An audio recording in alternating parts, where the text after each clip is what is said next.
Today I am talking with Josh Hash, the founder and the chief mover of the Strength Side channel on YouTube. If you haven't seen it, you should check it out. In today's video, we're going to be talking with Josh about how he finds motivation, inspiration, creativity. We're going to talk about things he's learned in the journey from being a stiff, immobile athlete to becoming the Gumby-like weird gymnast moving capoeira-esque man that he is today. We're going to talk about how travel plays into all of that evolution. And we're going to talk about just simple basic advice about living a life that you love. So here we go. I come prepared. All right, you're prepared. Welcome in Josh Hash from Strength Side. It's an honor to meet you, sir. Pleasure's all mine. So, you just got back home.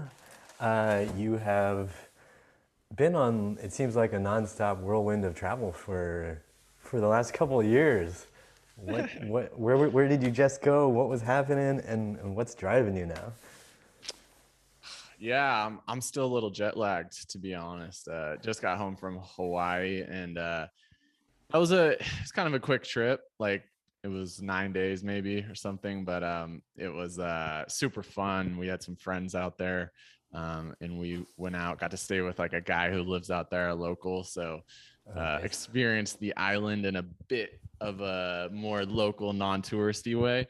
And yeah, it was super fun. But yeah, the last few years been traveling a lot. But also for the first time in a while, set up a nice home here in Austin, Texas. And that's been super nice as well. I've been learning a lot about like what travel can do for me, but then also what being in a stable environment can do for me, and just like helping me feel a bit more grounded and whatnot. Well, obviously, the first benefit is you get to hang things on the wall that have your branding on it. I can see the nice sign back there. That's right. That's right. Yeah, get a little more consistency with content and whatnot. That's always good. So, when you first started your travels, I remember we had talked years ago, and you were kind of thinking about it, and I was just saying, "Go, man, you should go." Uh, Yeah. what have you seen travel do for you? What's been the effect? Yeah. Well, yeah, I mean, when I first decided to kind of take off and do like a longer term travel, that was, when we were working at Upright Health together. And I just had this itch inside me just to like do this thing that I've always wanted to do. And you were very encouraging for that. And you've done a lot of travel as well. And, I appreciated you just being like, yeah, you got to do it. And yeah, right off the bat, I think it helped me just gain space, like gain mental space, physical space to really like reflect and think hard about what I wanted to do, and how I wanted to produce work and be creative and whatnot. And it was the first time in forever that I didn't work as much, and I had a lot more free time. And I think like that was the main thing that I gained, was like, oh, I get to do whatever with my time right now, and that can be so valuable when you're figuring things out, like when you're figuring out what kind of trajectory you want to take, what direction you want to take in life. And I just got to really focus on me, focus on my personal practice, physically and mentally. And a lot of the strength side, what you see today on strength side, I was born through that first like 7-month trip that I took to Latin America. So so can you talk a little bit about some of the things you learned kind of mentally, internally, the things that started to clarify when you were on that 7-month journey? Yeah. Well, I started to, it was also intertwined, because at the time I was very much tied to the gym and doing things in the gym and like needing certain things to produce my what I like thought of as fitness, and also like what I thought of as just my life, right? And then all that was like taken away from me. Frame of references changed a lot, and I got to just value how once again how I spent my time more, and I got to see how different cultures lived, and I got to meet like super interesting people, and what I really like realized was that I wanted to, you know, on the more movement and physical side, I wanted to be able to train my body, be strong, you know, all these things, become more flexible, these things that I was really valuing for myself. And I wanted to be able to do that without the need of a gym, you know, without having to have barbells and dumbbells around all the time. So that kind of sent me on the trajectory of body weight strength training, really valuing like mobility and stretching and my movement quality. And it totally changed my perspective of what movement is, what fitness is. And because I spent a lot of years also like strength training and doing the stuff in the gym, I think now I've gained like a really cool perspective on how both can be very valuable, and how you can blend both as well. And, you know, once again, that kind of just took form into what strength side is, the strength side philosophy, and what I, you know, teach and value for the strength side channel. So for people who aren't familiar with the Strength Side channel, how would you summarize or explain what you present on Strength Side on YouTube? Yeah, we at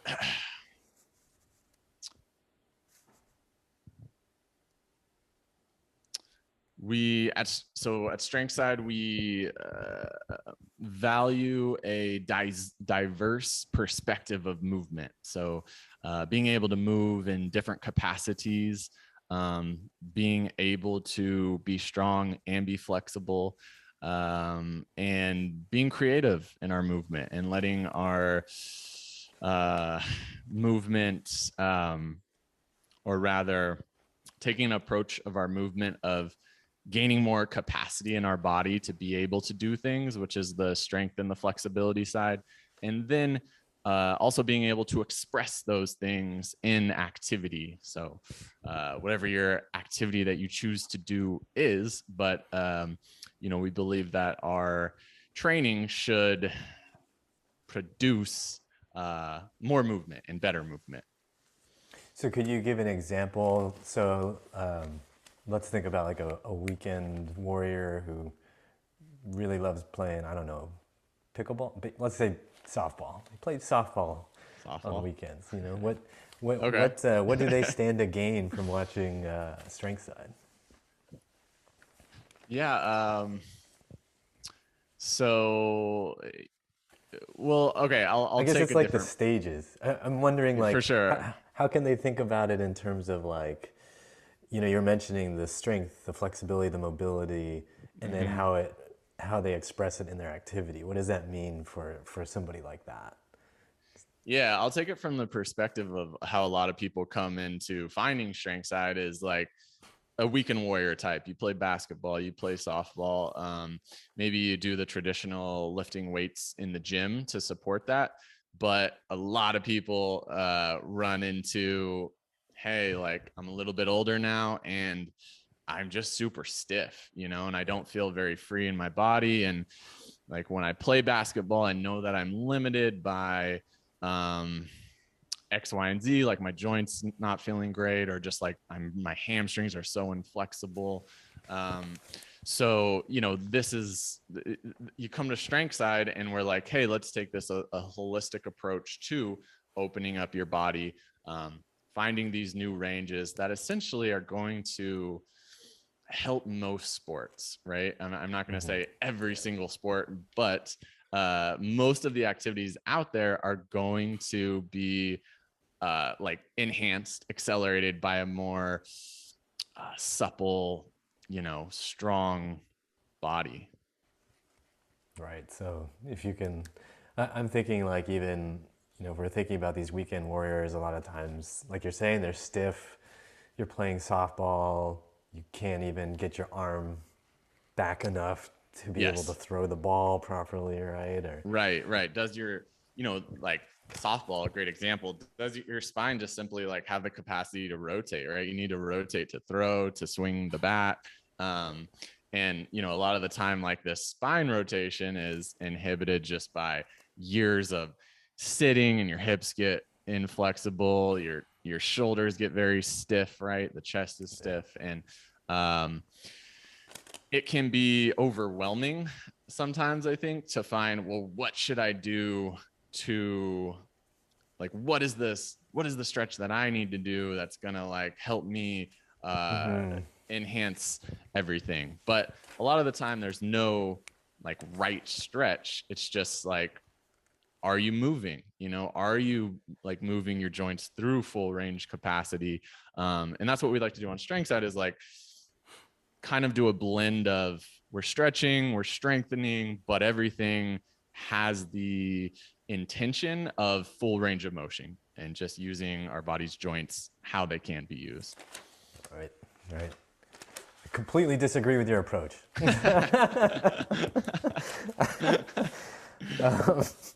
That's a joke for anybody who doesn't know. Yeah. So let's switch gears a little bit. I want to think about you kind of talked about having the space to think about what you wanted to do. You created space in your life where you could think about where you want to spend your time, and that to me speaks to I think a related topic is sort of like, once you've created that space, how do you identify stressors that are both positive and negative for yourself? How do you identify what you want to keep and what you want to remove? Man, that's an awesome question. And that's something like I'm still pondering. I haven't figured this out by any means, but yeah, I think there's like there's a definitely a balance between finding inspiration, um and that, inspiration can come from content on YouTube or social media type stuff. It can come from books, documentaries, or just something that you see in the physical world, right? And I think that can be very valuable. And for me, I've been like a very easily inspired person. I don't know if that's the best way to put that, but I find inspiration quite easily from like reading something that has nothing to do with like what I'm doing in life, but just to see like people out there like going hard and achieving great things and whatnot. And then I've also found that for me to like really produce what I want to produce and to really get clear on like what's valuable to me and what I want to express to the world, I have to kind of draw back from those from these like outside sources, and I kind of got to be in my own internal world. So it's been, a journey in finding a balance there. And like, I'm always going through phases of like consuming something. Oh, wow, this is so cool. I just read Hicks and Gracie's new book. It's called Breathe. And like, I was so inspired by it. I don't like personally practice jujitsu, and that's kind of what the book is a lot about. But I just draw so much inspiration from like how he lived his life and like what he did in his own personal practices. And yeah, I find a lot of inspiration from that. But then when I go and I want to create something for myself, I got to kind of like take that inspiration, but then shut it all out and be able to boom, let's like produce what's inside me now. So what does that look like? maybe on a week to week basis for you? You know, you put out regularly put out videos. You know, how do you arrange your life in terms of finding time to maintain physical and mental health? Mm. Yeah. Well, number one is that for the last few years, the last, I don't know, 6, 7 years is I've I've prioritized my personal practice before anything else. I if I have a training session that I'm doing for the day, like my day is shaped around that training session, right? Like I have my morning routine that I very rarely will like compromise or skip out on, you know, like those things always stay steady for me. And that keeps my that keeps my state like in it that keeps me in a state of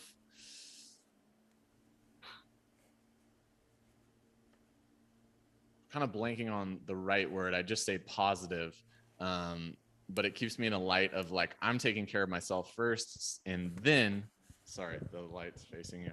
And then and then I can go produce like the YouTube channel and like these things that I'm doing for the strength side business, and I can help teach people. And that was like one of the fundamental things that I learned going back to the travel thing, was that the more that I put into myself and take care of myself and prioritize my practices, the better that I can share with the world, the better I can share with the close relationships that I have in my life. When I'm not doing that and I'm not taking care of myself, I'm scattered and there's more chaos, right? So it's almost like being more selfish for myself actually makes me give and be a better person for those around me. That's wow. That's a huge lesson. Definitely a lesson that I've learned from you over time.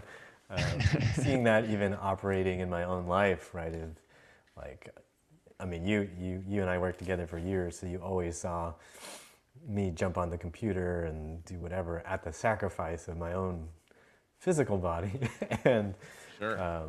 it's such a important lesson for people to learn and relearn constantly, I think, is if you don't take care of your body, if you don't move well, and you don't feel good, you're probably not going to be as nice a person. You're not going to be as productive a person.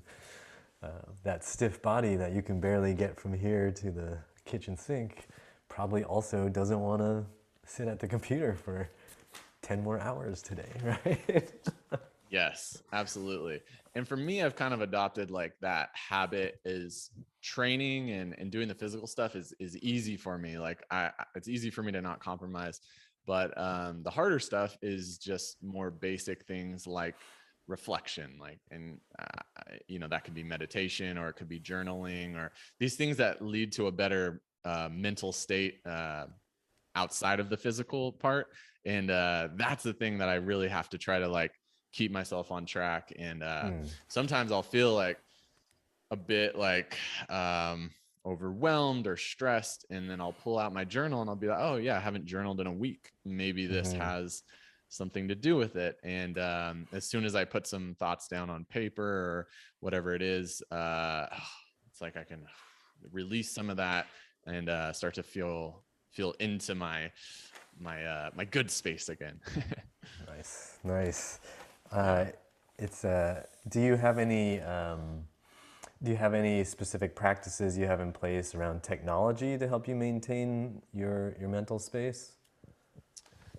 um yeah, that's a great question. I know that's kind of been an ongoing conversation for me and you, because the technology is such a like you know, it's how we run our business and it's how we make money, but also like too much of it is just leads to this terrible mental state. So like for me, you know, I would like to get my practices even more dialed in, but I do as best as I can to keep Instagram off my phone. I do as best as I can to not check like YouTube comments very often. Right. So basically just monitoring my social media use, monitoring my phone use. Like I like that it gives you the screen time reports, and I can usually, they're usually spot on, oh, your screen time was up an hour this week. Oh yeah, like I'm feeling a bit more frazzled this week, and sometimes it can be necessary. Like sometimes when I'm like, oh, like I'm just like working hard to like get a new program out, or to like really like make this YouTube video as complete as I can. Like I need to be on the screens more. But I really try to balance that with, okay, now it's time to retreat from all that. I think it's an interesting conversation that we've had about all this stuff over the last couple of years. I think it's funny because people who aren't producing a YouTube channel, who aren't putting out content, probably can't imagine what it feels like to see a string of really positive comments and then just one horrible comment that says you're the worst person in the world. Yeah. And somehow, at least for me, somehow it just goes poop. And I'll think about it for like 3 weeks. Right? It's just like bouncing in the head. But I really wonder how a lot of influencers do it, and they just, they have so many comments to get through, and still somehow try to help, right? Me too, man. I think like the bigger that you grow, you just can't look at the comments anymore, which is kind of tough, because a lot of 99% of the comments are like really positive and whatnot, but but yeah, like you're not alone in that, right? Like you see that one negative comment and you're just like, oh man, it like hits you a little bit. And usually I can tell how my mental state is, because if I'm able to kind of just like wash it off, let it go, then I'm like, oh yeah, I'm in a good mental state. But if I'm like dwelling on that and thinking about it for days, then it's like, all right, maybe you're too connected, maybe you're too glued in right now. Right. Yeah, one of the things I have found helpful when we're on this topic, for anyone who's listening who struggles with just technology stuff, I've often instituted just screen blocks, so my computer won't even let me log on past a certain time. Yeah. Same thing with my phone. I have to just block them off, so there's quiet time at night where my brain, all the chatter can just kind of wind on down. So it's the only way to stay sane, right? When there's so much coming at you. Absolutely. Yeah. And I've seen you it seems like you've taken a big step away from any of that. And yeah, I mean, it seems like you're seeing that your mental state is better from that as well. So it's good to see, and it's good. It's inspiring, like that's how I want to live my life as well. Well, when you get a chance, travel here, and then we can go surfing. That sounds great. I did some surfing out in Hawaii. It was awesome. Yeah. So jealous. Super great long rolling waves, like perfect for beginners, like getting just like ride a wave for so long. It's so great. Okay, you're making me want to end this call early because the conditions today are pretty good. All right, so I had just a couple more questions for people to pull some good information out of you. You talked about flexibility and how after many years of strength training and powerlifting, you're just feeling really stiff. And there's a lot of people out there, a lot of guys especially out there, who are in the middle of that journey. Is there something you can say to them, or something you would say to them or to yourself 6, 7, 8 years ago that would just help them understand what's possible or help them on that journey? Yeah, I'd love to talk about that a little bit. So, okay, two things that come to mind. Number one is like when I started strength side, and like throughout the whole process of strength side, I never had the intention to be like a flexibility guy, or like a flexibility coach. But like nowadays, like that's what a lot of people know strength side as, is like, come and get some awesome stretching routines and mobility drills and stuff. And that's just the reason that's happened is because that's where the real high bang for your buck, like substance has been for me, because the more that I've put the energy into freeing my body and gaining more flexibility, like the better I just feel in life, and it's like strength feels great as well, but there's definitely like a ceiling on strength gains to where like you're not going to keep on feeling better and better, like you get to a point where it's just like this strength is actually inhibiting my ability to just move and be like a really good feeling functional human being. Sorry, my dog is whining a little bit right now. Calm down, Shiloh. And then the other thing that I'd like to say is that I've noticed and I've come to see like this almost inverse quality between strength and flexibility, in that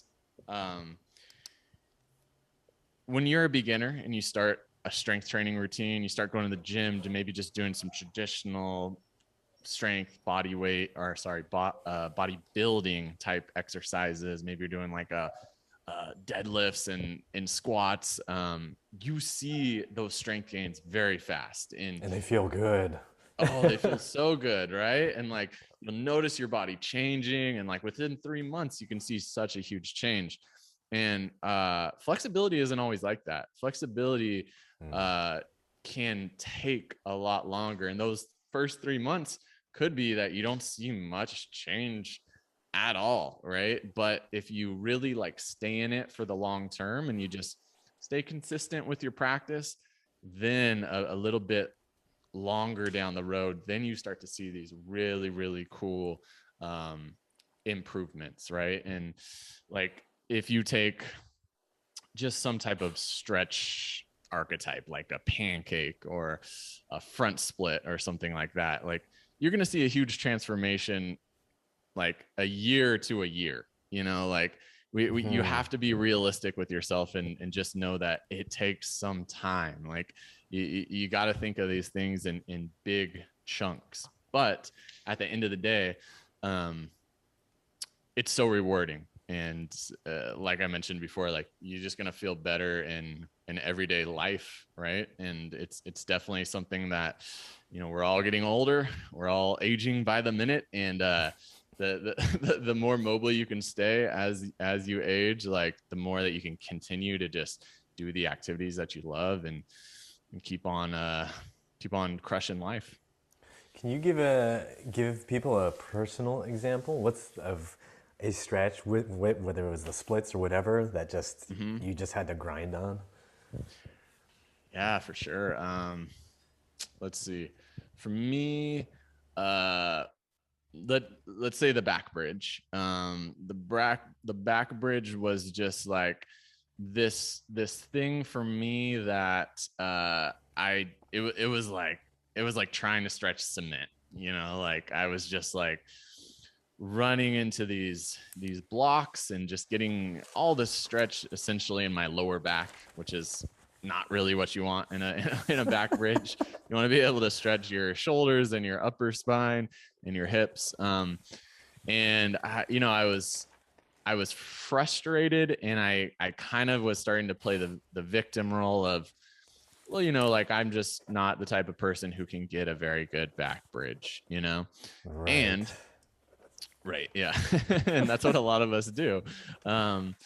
And then, 4 years later, 5 years later, like now I have an awesome back bridge. I can kick out of a back bridge into a handstand, like I've gained so much. But if I would have quit like that first like half of year that I was training it, I never would have seen these gains and this progress. And it was just a journey. And sometimes I would take it out of my programming. I'm going to take a break from back bridging for the next couple months, but it would always go back in, and I'd revisit it and I'd train it, and I just keep it, over the year, being consistent about it. And yeah, I mean, I think, like, better than anyone, that stretching, there's so many components that go into it. And it's so nervous system driven that, like, your body just needs to find a way to feel safe in that position. And that can take really long time. And for me, it took, 4 or 5 years for sure. Oh, thank you for sharing that. It's so important for people to hear stories like that, I think, right? Because when they see how you move now, right, people will just assume you've always been able to move. Obviously, you were a gymnast, right? Obviously, you were able to do that since you were a kid, so it's genetic. But I know you. I saw how you could move, right? And yeah, people should know you were not a gymnast, right? But now, dang. Yeah. Yeah. Well, relating to this topic, I put out this video a couple of months ago, and it was a 5-year handstand transformation. And if you're interested in this, you can see actually a lot of the first clips were at Upright Health. And, like, just, you can see, like, how far away I started from where I've got to now. And the reason why I want to do that video is because there's so many videos on YouTube that are like, handstand in 30 days, learn the handstand in 5 minutes, and I'm like, how about 5 years? Like, this is how long it's taken me. This is kind of like a realistic look at how long it's going to take, but then also, like, how far you can take it if you just decide to commit to it, Yeah, I've definitely seen those videos of how to do a handstand in 5 minutes, but so far they haven't worked for me. It's yeah, and, like, I don't want to totally, like, disregard those. Like, there can be some good, like, hacks to just like little pointers, little cues that can, oh yeah, like, that made me be able to balance for a second longer or something. But I mean, anything that's like really, really developing your body, it takes a long time. Yep.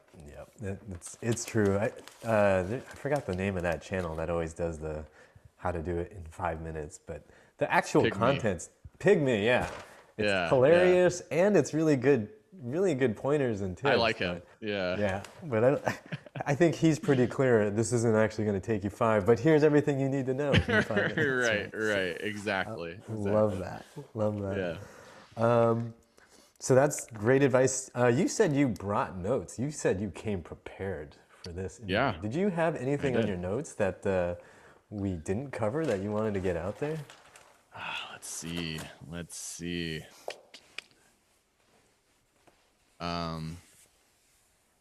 Yeah, I mean, a couple things. I kind of like, I plugged a lot of them into our conversation, but very smooth. I didn't even notice. So yeah, one thing on more of the business side, or more of the personal passion or work side, is that over the years, I wish that I was an artist. I wish that I could create all these cool paintings, or like I was really great at playing the guitar.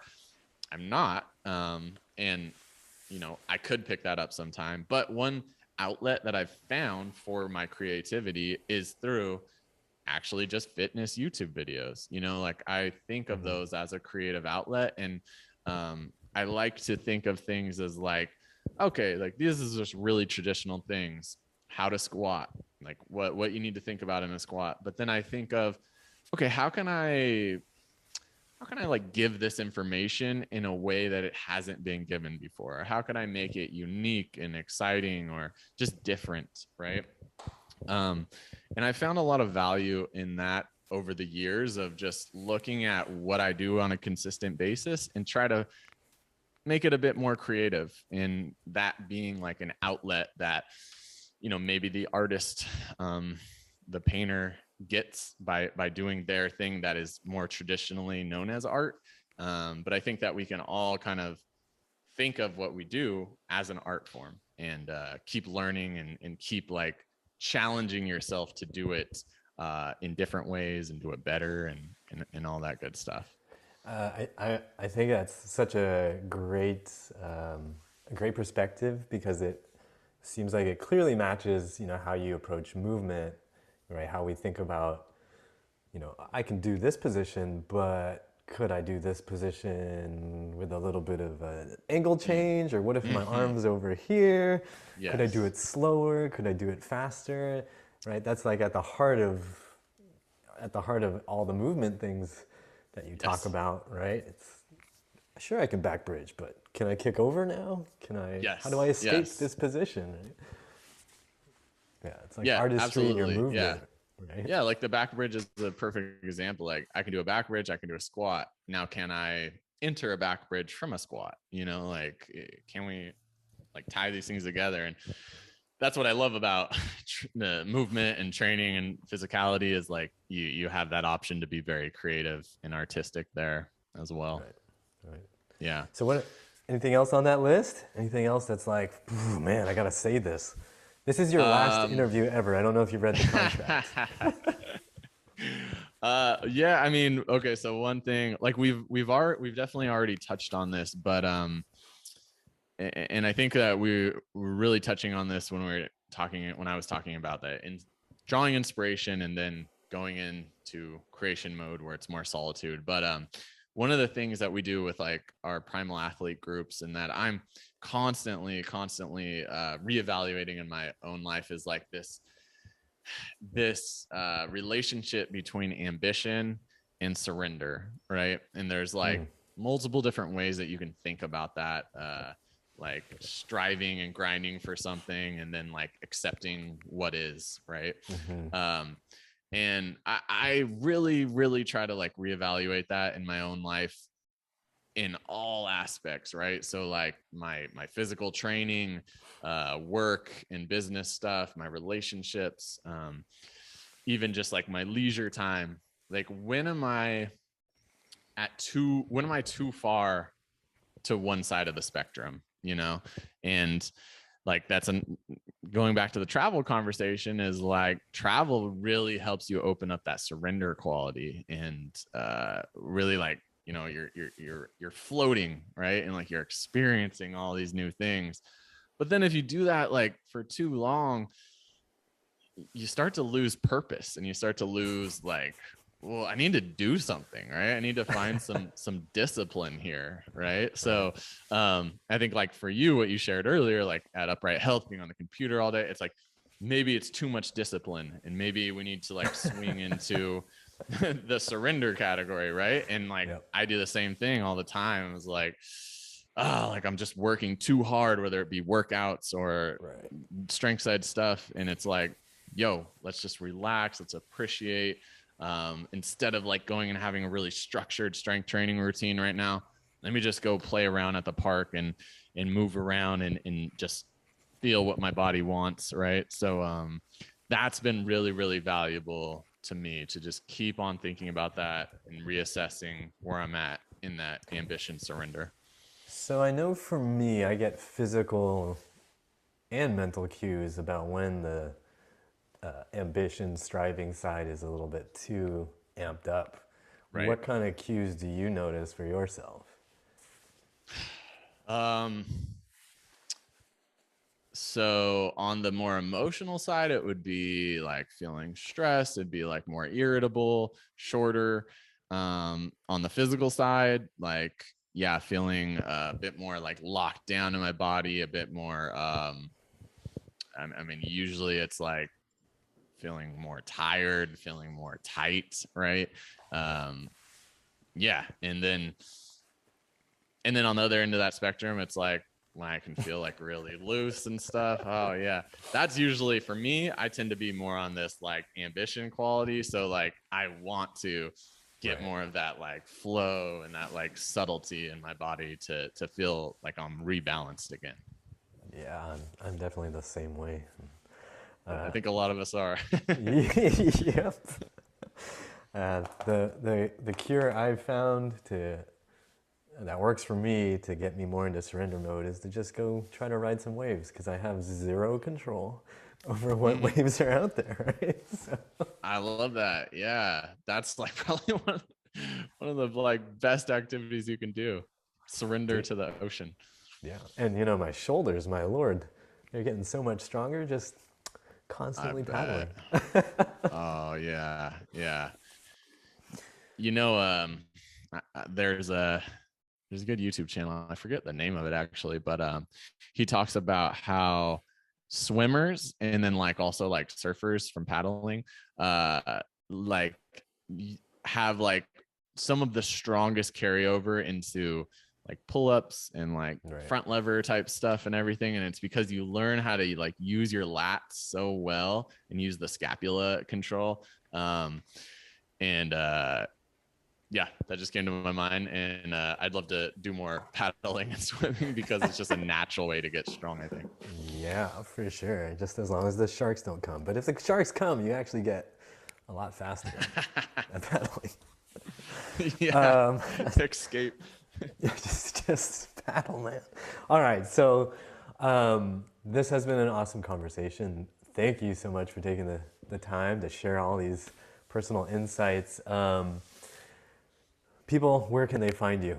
If they haven't found you already, where do they find you? Yeah, strength side, type in strength side into YouTube. That's what I usually tell people, and watch a couple of videos, see if you like it. And if you do, then those description boxes are lovely. You just click some links down there and you can follow us on all platforms. What should they do if they don't like the videos? Should they? Yeah, that's you know, still just click like and then you know, just go away and you don't have to ever watch a video again. Yeah, journal about it. Don't dislike. Oh. Yeah, journal about it. Journal about it. Don't dislike, click the like button. All right, and yeah, that's it. I think that's gonna do it. So Josh, thanks again so much for joining me with this call and for sharing all that insight. And everybody out there, I hope you remember that pain sucks. Life shouldn't. Say it? Yeah. I hope you enjoyed that interview. Click the like button and share this with other people you know who want to hear about strength side and the inner workings of Josh Hash's mind. Subscribe to Upright Health so you don't miss out on great future content. And as always, I hope you remember that pain sucks. Life shouldn't.